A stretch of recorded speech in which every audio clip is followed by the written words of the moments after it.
What's going on, guys? Welcome back to Neeks Sports. Manchester United have come from behind again away from home. They do it all the time. We do it all the time. 1-0 down to West Ham, 3 goals in the second half, 3 points. Manchester United move into the top four, just 2 points off the lead. I mean, what a terrible season we're having. What an absolute terrible season. Was it luck? Was it football? Was it genius from the manager? We're going to get into it right now. Make sure you hit the like button, hit the subscribe button, get in the chat, give me your comments. Let's get into it.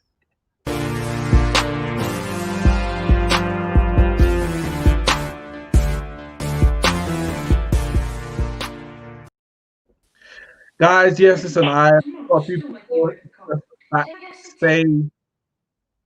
But noise coming through there. And I'm going to bring them through just now. But my first take on this game, I'm saying Manchester United. It's another poor start, another first half to forget, really. But you can't forget because it seems to happen time and time again. But the 3 points is the main thing in a season where wins aren't that easy to come by. If you look at everyone's start to the season, there's been wins, there's been draws, there's been losses from the top right through to the bottom. A win today, especially on the back of a disappointing loss against PSG, even if the performance was not too bad, ahead of a massive, massive week. We've got Leipzig midweek. We've got Man City, the Manchester derby on the weekend. This was a big win, an important win. And maybe just gives a bit more calm and perspective to what has been a bit of an up and down start to the season. Bruno Fernandes, Rashford, Mata on in the second half, and all of them were instrumental and contributed to the 3 goals we scored. Of course, a brilliant, brilliant goal by Paul Labil Pogba. I'm not going to say silence his doubters, but they're going to have a bit of a quiet week at the moment because of that great goal, which I'm calling as goal of the month for December. We've got 25 days, 26 days left. I know, this is it. Stop the count. As Donald Trump would say, stop the count. Mason Greenwood, brilliant turn and finish to make it 2-1. And Rashford missing the chance to actually seal it a bit earlier, but then did so beautifully with a chip over Fabianski. Game, set, and match. Three goals, 3 points. I'm going to bring in the guys who are waiting backstage. Let's see. Tom, Bits and Bobs, Adam. Listen. I'm gonna come to Tom first. 3-1. Mm-hmm. What did you make of the game overall? First half and second half, it looked like it were 2 different teams. Let's be honest, and I think it clearly emphasises the influence that players like Rashford and Fernandes have on the way we play. We clearly missed them in that first half. Ollie thought he could just come here, play whoever he wanted, and he'd get the result, and then can worry about Leipzig. Really, if he could have done, he probably wouldn't have played Fernandes or Rashford tonight, but he had to. And ultimately, bringing both of them has won the game. But I just don't understand with some of the decision making in the first half was a little bit meh. I wouldn't decision making from who? The players or the manager or what? The manager. So because the way we set up, it just didn't seem like it was right to play against David Moyes. Like, you know what you're going to get from him: set pieces, balls into the box. Everybody knows what David Moyes is about. And we conceded from another set piece due to the zonal marking system again. Like, I just don't understand why we use this system. I think it's a fair point. We've conceded a few goals or chances or whatever to set pieces. We don't tend to score from set pieces, which is a bit disappointing. But the question I would ask: do you trust these players to do man-for-man marking? Because remember, within the zonal marking, it's not all zonal. Some players do have men, but time and time again, you see Tellers at the back post, he loses his man. It's happened in the past. Martial misses the header at the near post. I'm not 100% sure about that one because maybe the ball was too high, but the header comes at the near post. I think Pogba was the one going with Declan Rice. I'm not 100% sure, but there were still individual errors within the tactical setup of the zonal marking. So if you say, everyone, all 7 players in the box, man for man, granted, you can say, all right, you can pin out and say you're at fault, you're at fault. But I don't know if it's good. I don't know if it's necessarily going to be that much better because some managers do zone or some do man for man. We just have to get better in the area. But this is the thing, though. Ollie's, like we're saying, Ollie's been here 2 years and he used zonal marking for 2 years. Yet he's still leaking goals from set pieces. Like we leaked a goal against Southampton. That was simple set piece play, you know. And the one thing that annoys me is, with the captain Harry Maguire, he should be organising this. He's experienced enough in the game. I don't know if you can put that on the captain because he's a defender. What I'm saying is, but if you set that up in training and everyone's in their positions, he can't force anyone to protect their zone. I think if you're going to blame zonal marking, I think it's purely on the coaching. 100% because you can't say it is the coaching because I'm not sure how Maguire, but I don't know how Maguire can take any blame for unless it comes into his zone and he misses it. This is what I mean though. But when you're getting into these zonal markings, if you're going to play zonal marking, then you've got to stick the right players on the right players at the right point because if you don't get it right at like pinpoint precision, like say Maguire didn't get to Rice in time, Rice has the time to flick the ball and Souček can just tap it in. On another day, it could be completely different. Maguire could get to the ball and then you clear it. So okay, it's cool. Let me come to bits and bobs on that first half. Obviously, Tom has identified a few things in terms of the set pieces. What other things in that first half weren't you happy about, or what do you maybe agree or disagree with in terms of what Thomas said?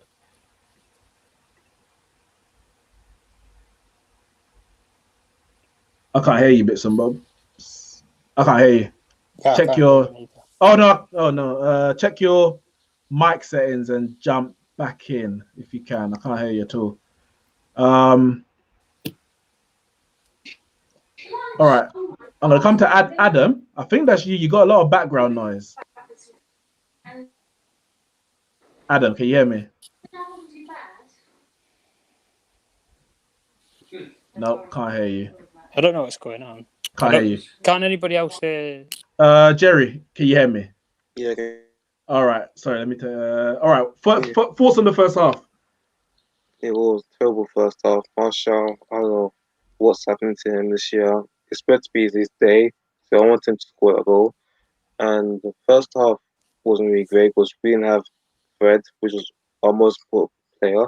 And I give Ollie a credit to making changes in the second half. But I don't know why I took off Cavani. Now I understood because it was obviously has muscle injury, isn't it? That's true. Mm-hmm. Yeah, and it paid off. You know, Bruno is our best player, and Rashford, like Danny said, Rashford and Bruno are undroppable. You can't ever drop them.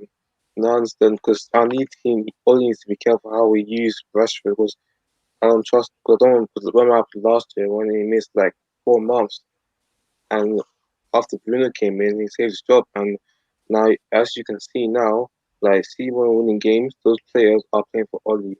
They don't want Pochettino in the job. 100%.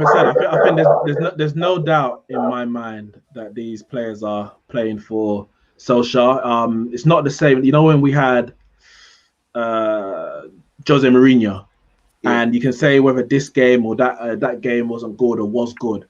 At the end, the players clearly stopped playing for him. It was clear that the dressing room wasn't there.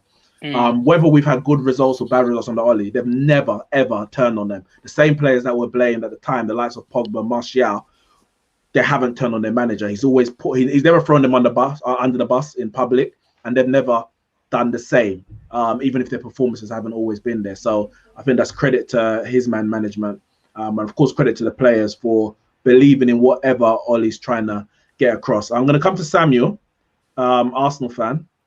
Yeah, how's it going, Neeks? I'm all right. I'm good. Did you like the attacking play of that second half? The likes that you don't see supporting Arsenal. Okay, you went for the low blow, but we move. But if you look at the first half and second half this season from Manchester United, it's 2 different teams. Yeah. Because the first half you play like us, and then the second half play like yourself. Play like you. What do you mean play like you? What? Arsenal 2.0. Arsenal fan. 2.0. No, he's an Arsenal fan. Yeah, but honestly, I think looking at it now, Manchester United need to fix it up because eventually you'll play a big team or a better team, and eventually they will punish you for that. Especially in the Champions League knockout stages where you could draw your Real Madrids, your Barcelonas. If you finish first or second, you could get Juventus or Barcelona. Yes, you know Barcelona are a different team than they were before, but if you do the same thing, Messi will punish you. But all in all, the second half, I mean, it was just such a brilliant thing. Paul Pogba proving the haters wrong. And I know there's one Pogba hate on Twitter, and she's always on the terrace. She has that strong Irish accent. That's Mary. Mary always criticizing Pogba, always saying Pogba this, Pogba that. Oh, she got silenced today. I think she put out a tweet saying like kind of credit to Pogba for that cracker, as in the cracking goal. I mean, she's a Pogba addict. No. She doesn't like Pogba. She said Pogba needs to go, all that kind of stuff. But she said she gave him credit for that goal. And I put out a tweet just after full time. Let me read it as it is, because I see obviously there's a lot of agendas, not just in Man United, a lot of fan base. It's the common thing where you support players more than you support the club itself. So I put out a tweet. Where is it? I said, I long for the day when all Man United fans can praise and criticize our players with nothing but good intentions and or backhanded compliments. Because what you get someone say, oh yeah, great finish by Rashford, but why didn't he score the chance before? Yeah, that was his symbol. Yeah. But I'm just like, all right, but why didn't you mention the chance before in isolation, say it, and then when he scores a brilliant goal, credit him for that and leave it as there? Why do you, because if there's a player that you like and he's like Pogba, for example, Pogba scored that brilliant goal, and I like Pogba, but when he scored that goal, I'm celebrating. Others will be like, they'll celebrate that, but when he had a bad first half, they won't mention it. When he's overrunning the ball on the counter attack, they're not going to mention it. When Greenwood scores the great goal, they obviously they all they love it, and I love it because I support Man United. But then when Greenwood misses the chances, they don't say nothing. Whereas Rashford will miss a chance, they'll say something. When he scores the goal, they're quiet. And I'm like, are you a Man United fan, or are you a Martial fan, or a Rashford fan, or a Bruno fan? I'm like, it really does annoy me. It really does. But Neeks, on that point, I don't know if you consider Man United fans for the Love United, Hate Glazers, the Top Reds, all of them, criticizing Pogba still after today's performance, saying, he's still not good enough for United. Whereas it's been for the past 4 years. See, this is the thing. These people, when they double down, it's like, instead of just saying, well done, it's like, it's the same thing with the whole Ollie out brigade, where you get I want Ollie out. Not me, I'm just saying this person. I want Ollie out. So we win a game and we play well. Great performance, but I'm still Ollie out. Why do you have to tell us you're still Ollie out? Why can't you just be happy with the performance and keep it moving? And it's the same thing. Those people want Pogba out. So Pogba can have a great game, but you still have to let everyone know at the end of it that you still want Pogba out. For what reason? Nobody cares. I only care about Man United. Not a negative note. Exactly. I'm gonna come to Laurie. Just jumped in. Big at yourself. Obviously speaking on the football terrace as well. But yeah, let everyone know here. What do you make of that game? Yeah, it was an interesting game. It was a very interesting game. As I said earlier, 2-0 would have been a different story, but at the end of the day, you lot got what you needed, the 3 points. You came out of there. You're doing it week in, week out, playing rubbish, but getting the point. So it doesn't matter at the end of the day, does it? It doesn't. It doesn't. But what I would say is, when we play well, sometimes we don't win. We played PSG. We should be through to the next round already, and we didn't win the game. And today we don't play well, and we win in it. So you just take it as it comes. It's football. It's one of them things. It's just one of them things. No one knows what's going to happen. It's just literally so random. It is so random nowadays. There's a comment from Hala Madrid. He says 85 points is going to win many leagues across Europe this season. I think you're seeing a lot of the big teams who were flying last year. They're really, really struggling to put any kind of form and run of games together. I think Bayern Munich played today. Did they lose that game again? They drew 3-3. Oh, they drew 3-3. Yeah, and Dortmund drew as well. AC Milan are back as well. The top of there's a lot of stuff going on. Teams are struggling. Juve won it late at home against Torino. Real Madrid won through our own goal. Atletico are clear of Real Madrid. Like, there's a lot of things going on. So yeah, I think if you put on a little run of form, like we've won how much now? I want to say 5 games in a row in the league. Is that correct? Wait, Barcelona Everton, losing right now. they're losing right now. So you got Everton, West Brom, Southampton, and West Ham. So 4 games in a row we've won in the league. And look at that, we're top 4. Like we're 2 points off. It's really a really strange season. Before I come to bits and bobs, Jerry, yeah, go on. You know, if we win Tuesday's game, in my mind, I'm thinking that we can do bits in Champions League that we get to the semi-final. Because look, thinking about it, the only team that I'm scared of, no, it's true. The only team that I'm scared of is Bayern and Atletico. Barcelona and Juve and Real Madrid are not as good as they were. True. All right, no, I can I still agree. beat you though. That's the thing. They're not as good as they were, but are they better than us? Is the question. No, they're not. No. So you think you'll beat Real Madrid? I mean, Real Madrid are not good anymore. They're not at their peak though. They have Eden Hazard, and Eden Hazard has caused If Man Man United United's problems. Oh, forget Eden Hazard, man. Forget Eden Hazard. Finish. He didn't even play today. He's done. We got Cristiano Ronaldo and Messi. They're both old, man. No, don't matter. It don't matter. It's still about greatness. No matter what age, it can still hit you at any time. Of course it can, but I mean, listen, I'm not going to get that far ahead. You know, I just want to look at the light of the game, get the point that we need. Listen, I'll take going through second place. I don't care. Just get through the group, because a lot of people wrote us off when the group was drawn. So let's just get through the group and take it one at a time. Bits and bobs. I can hear your mic now. You're talking. It's all good here on our side. Obviously, before you jumped out, we're gonna go into the first half. What did you make of the lineup and the tactics and the player performance in that first half? Yeah. So what? It's your boy, Bits and Bobs. Neeks, thanks for having me on, man. To be honest, bro, I wasn't surprised at the lineup because it's going to be a long season. We're going to play at least 60+ games, so I understood it. I was also hoping Pogba done a madness just to shut a lot of people up. And can we just say top bins, postage stamp? Anyway, we move. Come on. I think all these damned if he does, damned if he don't. Do you know what I mean? Because at the end of the day, right, we have a squad. We have quality in our squad, and we've got to use it. You know, no one was making noise. Donny started. Listen, any one of the 3 in the midfield could have came off. Do you know what I mean? 100%. Unfortunately, it was Dutch for the kid. So, for what I loved about it, we couldn't have played any worse than the first half. That's as worst it gets. Yeah. Do you know what I mean? And then obviously Bruno came on, and Rashford came on, and then you saw a difference. Did we see more creativity and directness come on? I think so, because Cavani, mate, for some reason, Cavani kept coming so deep. Yeah. It was like, you're supposed to be a centre forward, mate. Do you know what I'm trying to say? We couldn't get the ball through midfield. But that's what I was wondering, because all of the 3 strikers, until Rashford came on, nobody ran in behind. Now, I don't know if it was a case of, because the midfield weren't progressing the ball enough, the strikers felt the urgency to come short, because Cavani's natural game is to be on the shoulder. So for him to come short, it seems like he might be thinking, well, I need to get the ball. Nothing's happening. I need to get the ball. Exactly. And Bruno does it sometimes where, when he's not getting the ball from the midfield and he starts dropping deep and going left and going right to just get the ball and get on the game. And in the first half, all 3 strikers were coming deep and they just condensed the whole pitch. And it was very, very easy for West Ham. They could have been 2-0 up easily in that first half. Easily. But do you know the funny thing is that what's frustrating and crazy that our centre forward in the first half is wanting to come and start our attack to create things, when it's like, isn't it worrying that no one could get him the ball or get the ball to him?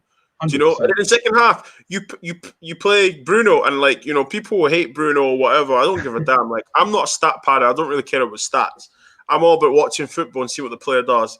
This guy is ridiculously good. He will create chances. People say it's easy pass. No, it's not. You have to physically get the ball and do this. Do you know what I'm trying to say to you? Even the pass that Rashford should have wrapped up the game earlier. Yeah. Exactly. That's a good turn part. Like, he traps the ball, turn, run with it, pass through. Yeah, like, sorry to interrupt, but I got a question for him. So he's still all in, bro. Do you know what, Sam? I've said this time and time again. Yeah, I'm neither all in or all out. I want Man United to win, and we're competing. And Sam, can you look at the league table, please? Tell me where Arsenal is. where we are, man. Don't What watch was it? What is it? Worry about your Is that what soul. they do, yeah? Is that what they do? Is that Worry what they about your do? soul. United, is it not? What you say, Laurie? Boom. Don't watch my team, man. I'm not watching Bro, I me. can't see your team, bro. I can't see your team. You have to strain your eyes to look that far down. Listen.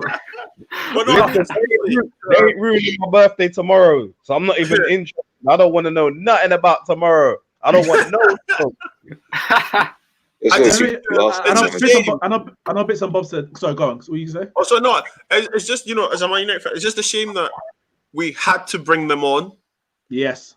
at that stage, and I think Ollie and any, I'm not going to say any real Man United fan, any football fan that knows football would know that he would not have wanted to do that at half time. Of No. course, You of know, course. But then everyone's like he shouldn't have took Cavani off, blah blah blah. We scored 3 goals, mate. Shut up. Well, it's similar to against Southampton when he took off Greenwood. I've heard at the time, KJ was asking in the group like, I don't know if he should took him off because it might hurt his confidence. Then I heard some people saying after that, well, he probably should have taken off Rashford. But I'm like, listen, Cavani came on, scored 2 goals, and Rashford got the assist for the winner. Like, Keep it moving. As you said, he's damned if he does and damned if he doesn't, because Exactly. people have made their mind up with Ollie, and that's fine if you made your mind up. But don't let it cloud every judgment. If you don't think he's good enough, it's cool. You don't think he's good enough. I'm not going to fight you about it. But then every time you analyze a decision, it doesn't have to be based on the fact that he's not good enough, because someone who's not good enough to be Man United manager can still make a good decision. Someone who's a bad player can still score a good goal. Like, the two don't go hand in hand. If McTominay scores the banger against Arsenal, celebrate it. You don't have to say, but he's still trash. Exactly. Like, just celebrate the goal and keep it moving. So it's like, when you're having that argument with someone and they want the last word. Yes, That's the thing. They want that last word all the time. Man United supporters, they can't just be happy with. As I said earlier on TFT, there's so many teams out there that would be dying to be in you lot's position right now. And come the end of the season, the same thing. Us for one of them. We need to move up 10 places. So we're one of the teams, as a prime example. But I can't see it happening. But the weird thing is, if we meet Tottenham tomorrow, we go, I think, 4 points behind them. So basically 4 points off top. Listen, the table is crazy. The table. When you look at the table now, you can't make a judgment purely based on the table, but you can make a judgment based on obviously the performances that you're seeing. So of course, if Arsenal win tomorrow, you move up the table. But then the question you have to ask yourself: how likely are Arsenal to win because of the performances? Yeah. So, I know bits and bobs said he don't do stats. Let me give you some stats anyway.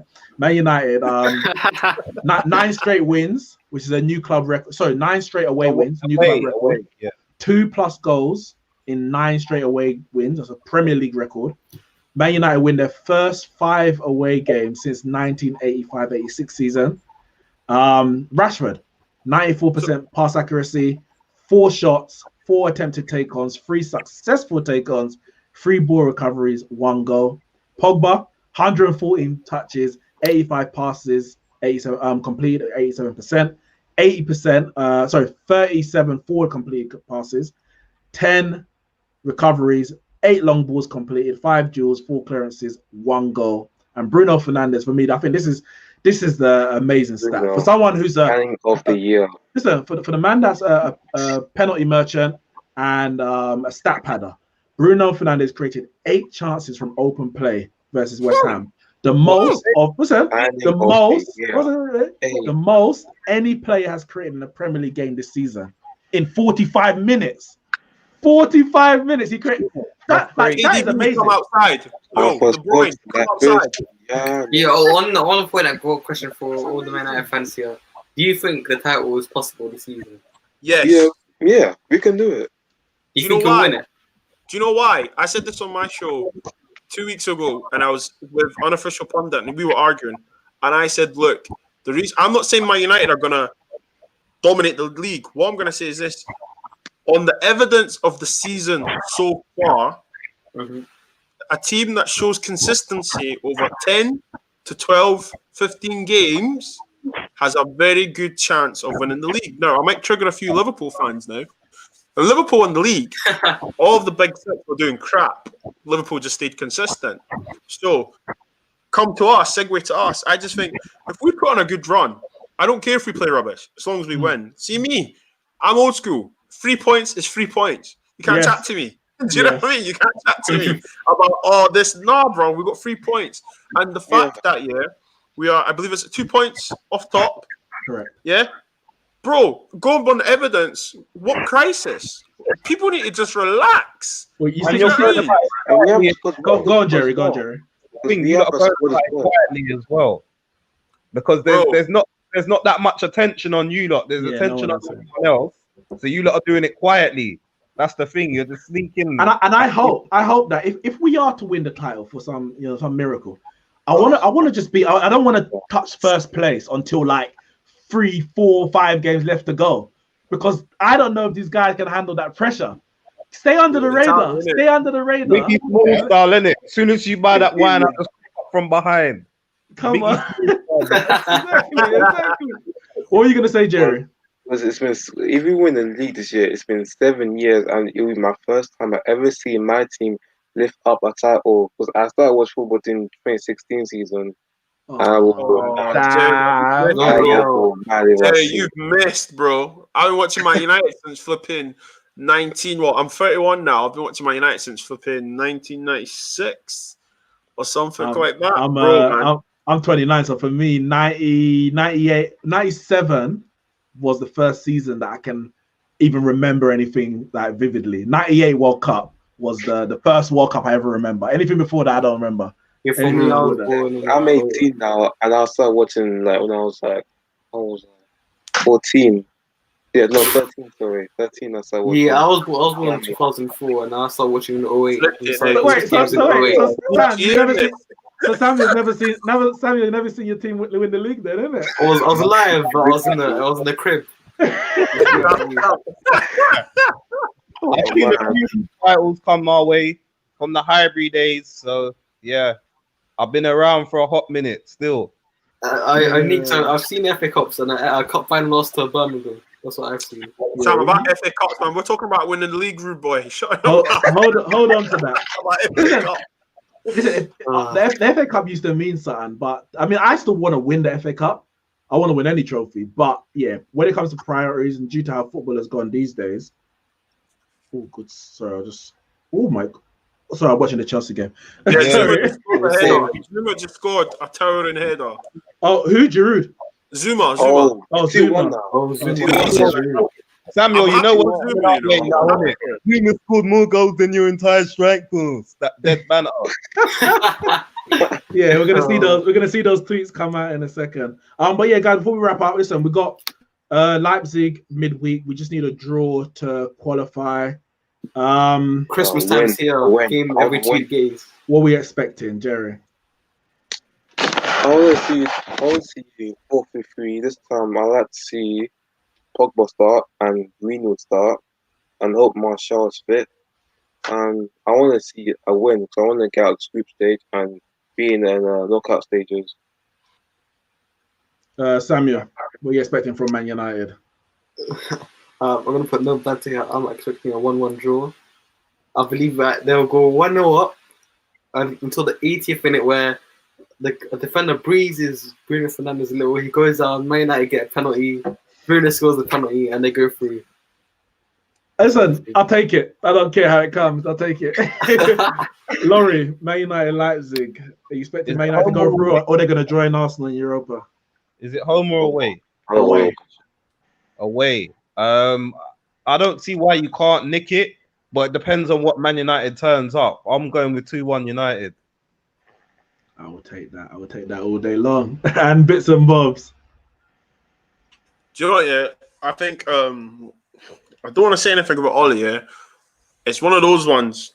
You know when Jose was my United manager at Chelsea, he was like, whatever you do, you can't lose. Just don't lose the game. I'm fine. Because do you know what, yeah? If we qualify for the knockout stages, we'll deal with that. So let's just get through. Do you know what I mean? For me, listen, I'll take a smash and grab 2-1. Smash and grab 2-1. Thank you very much. Thanks for coming. Thanks for the hospitality. 2-1, boom, go. But knowing our team, we'll probably get entangled in some 3-3 next Mazarine or something. These boys not knowing that we just need. It's Oh so no, true. man! It's so true. See, Man United, yeah, it's not healthy. This season is not healthy, man. But no, I think a 2-1 smash and grab. I think what's good for us is that Leipzig have to win because they're pretty sure that PSG is going to beat Istanbul, so they have to win. So they're going to come out, which is going to benefit us in terms of hitting the counter attack. Upamecano for them is out suspended as well. We scored 5 past them at Old Trafford. I think we can get a couple, and if we get a couple, we should. That game. True, Neeks. I agree with you. And you know what? Like, it could be a great game for Rashford because there will be space. I just hope he's consistent, man, because that's one thing people will talk about. But this is why he wanted to rest him. He wanted to rest Bruno and Rashford because that game is so important, and their direct passing and running is going to be what's going to determine whether or not we go through. As you said, it's unfortunate they have to come on, but you know what? You the way we've won today, even if they played 45 minutes where he didn't want them to play, they're going to take that confidence into this game. So maybe it's a bit of a benefit they came on and won us the game in the way that they did. Hopefully, Cavani his injury is not what is feared. Martial, I'm less hopeful because he was holding his groin, even though he probably stayed on for about 5 minutes longer than he probably should have. I'm not sure why that was, but I'll be very surprised if Martial was fit for the Leipzig game. Cavani, I'm hopeful. So we might see again Rashford, Greenwood, possibly a diamond. Yeah, we played a diamond at home against them, so we could go with a diamond again, and we'll see. Unless maybe Nagelsmann might have something up his sleeve and go with something different because he knows that he can't just come and play exactly how they did at Old Trafford. And Solskjaer will have to be on his toes. He's gonna have to be on his toes. Can't be slow with his substitutions or his tactical maneuvers. We were comfortable. Let's be honest, we were comfortable in that game against PSG. We just needed a goal. Of course, a goal changes a game. But when Tuchel changes to 5 at the back, so the question is, Solskjaer, what did you do to counter-attack it? What did you do? You didn't do anything. Now, I'm not saying we conceded. No, to be fair, we probably did concede because of the change. Because as he changed it, they got 2 chances from the left back. I can't remember the guy's name now. Where Neymar set up and first he shot, which went for the corner, and then it was his shot from the set piece that resulted in the goal. So you need to counter attack whatever Nagelsmann's going to do on the night. So you got to be proactive. Yeah, 100%. have to be. And I think that's why people tweet about tactics, isn't it? Like that. Listen, Ollie's in-game management still leaves a lot to be desired. Has to be questioned, 100%. His selections and his tactics from the outset, I don't have an issue with. His man management is very good, but it's the in-game management, and the in-game management is really what separates you from the elite managers, because anyone can put out a team, anyone can say this is the formation I want to play, and anyone can coach, but things happen in the game that you didn't practice in training because it's a training compared to a real life situation. How can you react to it?